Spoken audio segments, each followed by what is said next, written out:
Purchase a whip for me and never miss a single day. I'm from the city where the give it up here, DJ. Guys, my name's Sam, and I'm not from the United States. I'm actually from Afghanistan. Whoa. Yeah. It's all right. I'm one of the good ones. Put the cell phone away. But I'm not even Muslim, and my family's not Muslim. So when Islamic extremists took over the Afghani government, we fled the country to escape from the religious fanatics. But we didn't do a very good job because we ended up in Atlanta, Georgia. I'd be like, damn, Dad, America looks different than it did on TV. Where's John Wayne and all the cowboys and Indians and stuff? I just see police and crackheads everywhere. But looking like me in America today, especially after 9/11, people will be racist to me right to my face. I was on a train once, and this old lady sitting next to me just turns to me and goes, hey, you're not going to hijack this train, are you? And I'd be like, what kind of terrorist would hijack a train? What would I do with it? If I hijack a bus or a plane, I can take it wherever I want. But if you hijack a train, you have to stay on the track. Does she think I'm going to call the police and be like, hello, I've hijacked the train. I have 40 hostages. If you do not meet my demands by 5 o'clock, I'm not stopping at Times Square. Everyone's going to have to catch a cab. I hope you're all late for work. That's what you get for bombing my country.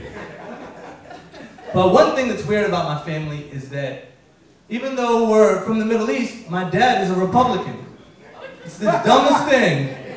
Because I'm like, Dad, you know we're the most hated minority in America right now. Why are you voting for them? But he sounds like a Republican too when he talks. I was at dinner the other night with him and he was talking about how America was better in the 50s.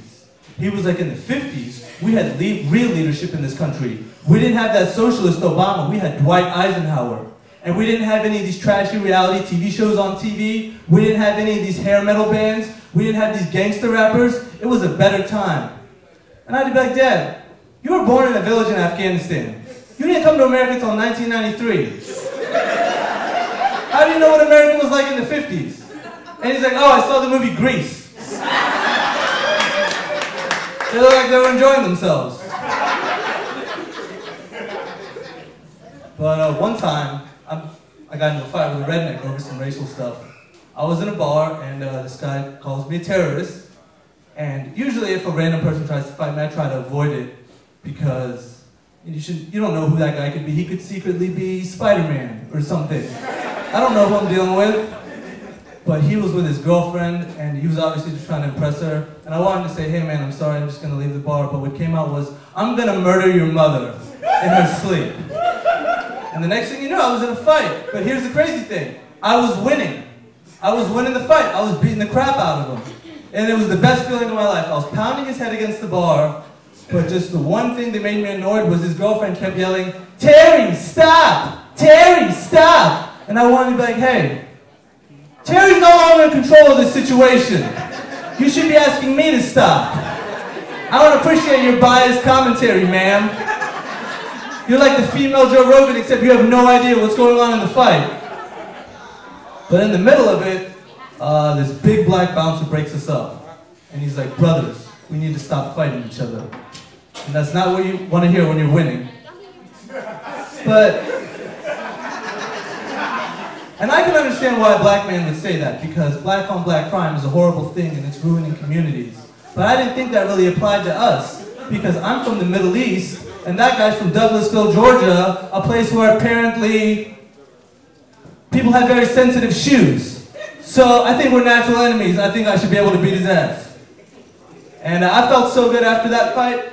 I don't know if any of y'all have ever won a fight, but it was like the best feeling I've ever had. I felt like Superman. I felt so confident. I walked into Burger King and I was like, hey, somebody make me a Big Mac right now. And somebody did. And that's crazy because Burger King doesn't even have Big Macs.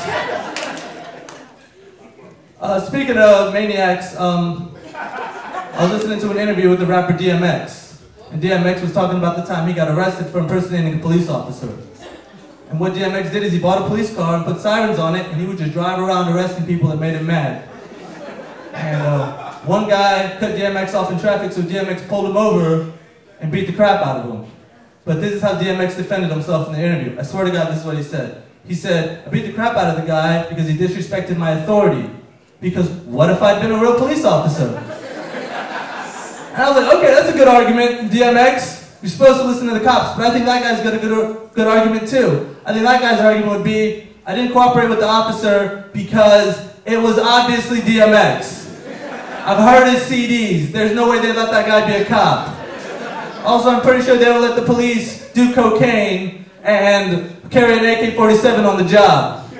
Someone should tell DMX that being a police officer isn't like being a vampire, where if you get arrested enough times, you become one of them, and you can go around arresting other people. Well, you've been a great crowd. Enjoy the rest of the show. Have a great night. I've been Sam Zayvan. Twitter me, Facebook me.